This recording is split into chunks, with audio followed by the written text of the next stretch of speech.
यजामहे सुगन्धिं पुष्टिवर्धनम् उर्वारुकमिव बन्धनान् मृत्योर्मुक्षीमामृतात्। ओम नमः शिवाय।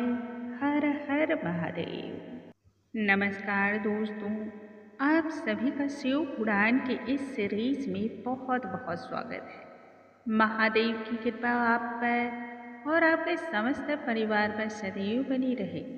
आज के इस वीडियो में हम सुनेंगे शिव पुराण की रुद्र संहिता की पार्वती खंड का 26वां अध्याय। आइए भोलेनाथ का ध्यान करते हुए पाठ को हम आरंभ करते हैं। जय शिव शंभो, जय भोलेनाथ। नारद जी फिर ब्रह्मा जी से कहने लगे, हे पितामह, सप्त ऋषियों के जाने के बाद फिर क्या हुआ? तब ब्रह्मा जी कहने लगे, जब सप्त ऋषि चले गए तब हिमालय ने प्रसन्नता और आनंद से भरकर अपने पुरोहित गर्ग जी से पुत्री की लगन पत्रिका बनवाई। हिमालय ने अपने बंधु बांधवों को निमंत्रण पत्र और ढेर सारी वस्तुएं प्रदान की और शिव के पास भेजा। वहां पहुंच करके उन्होंने शिव को तिलक लगाया, निमंत्रण पत्र दिया और विभिन्न प्रकार के उपहार देकर शीघ्र ही प्रसन्नतापूर्वक अपने घर लौट गए। इसके पश्चात हिमालय ने सभी को निमंत्रण पत्र दिया और विवाह की तैयारी में जुट गए। मंगल गीत बजने लगे। ढोल नगाड़े की शुभ ध्वनि से वातावरण गूंज उठा। विभिन्न प्रकार के सुगंधित व्यंजन, स्वादिष्ट पेय और अद्वितीय वस्त्र आभूषण इकट्ठा किया जाने लगा। पर्वतराज के घर में भारी उत्सव की तैयारियां जोरों शोरों से हो रही थी। पार्वती को विभिन्न प्रकार के सुगंधित जल से स्नान करा के दिव्य वस्त्र आभूषण पहनाए गए। उस समय पार्वती की शोभा अवर्णनीय अद्वितीय थी। हिमालय ने महल को विभिन्न प्रकार के रंग बिरंगे फूल, चंदवा और प्रकाश से सुसज्जित करवाया था।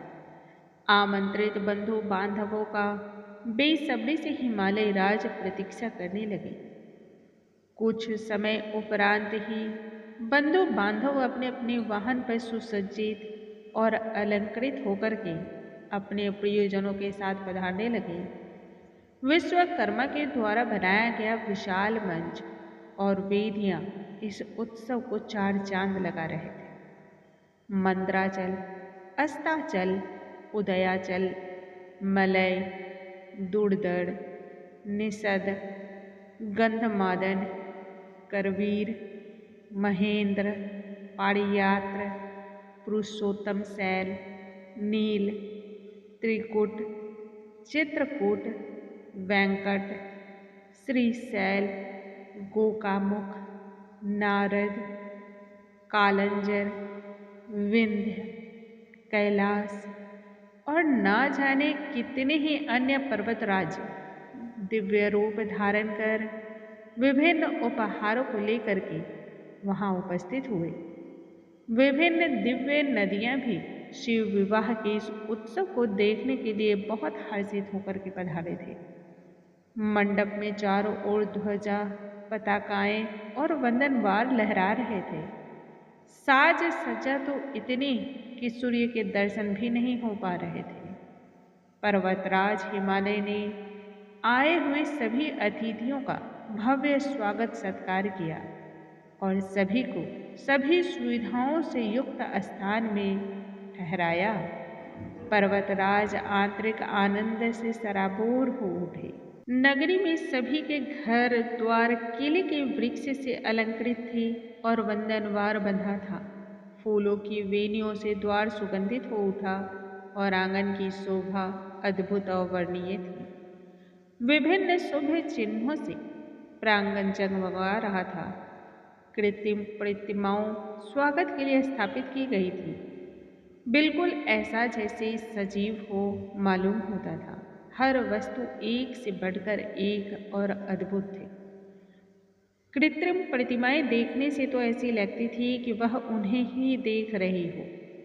द्वार पर इसी तरह कृत्रिम महालक्ष्मी की अद्वितीय प्रतिमा हाथी, घोड़े, सारथी सहित रथ इत्यादि को देख करके सभी दांतों तले उंगली दबा रहे थे। शुद्ध स्फटिक मणि के समान द्वार पर कृत्रिम नंदी को अलंकृत किया गया था। कवच से युक्त लोकपाल सभी देवता, भृगु, तपोधन तथा अन्य देवता, उपदेवता, ऋषि इत्यादि का निर्माण भी विश्वकर्मा ने इसी भांति किया था। विश्वकर्मा ने गरुड़ पर आरूढ़ श्री विष्णु मुझ ब्रह्मा को नारद तुम्हें भी दिव्य प्रतिमा के रूप में वहां स्थापित किया था। दिव्य मंडप देवताओं और ऋषियों को आश्चर्य में डाल रही थी। सभी के रहने के लिए सुविधाजनक मंच का निर्माण और विष्णु के लिए तो वहां पर वैकुंठ धाम की ही रचना कर दी गई थी।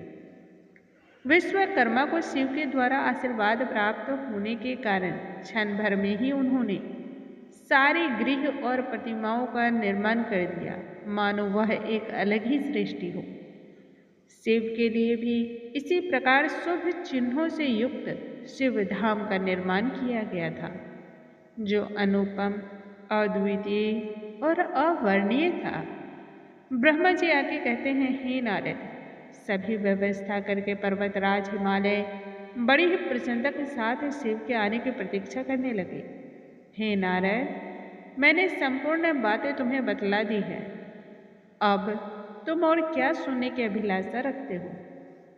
दोस्तों, जो व्यक्ति शिव कथाओं का श्रवण करता है, पठन करता है अथवा किसी दूसरे को सुनाता है, उन सभी पर भगवान शिव की कृपा सदैव रहती है। इसलिए प्रत्येक मनुष्य को प्रतिदिन शिव कथाओं का श्रवण तो अवश्य ही करना चाहिए। आज की कथा को हम यहीं पर विराम लगाते हैं। कल आगे की कथा के साथ हम फिर मिलेंगे। तब तक के लिए नमस्कार। हर हर महादेव।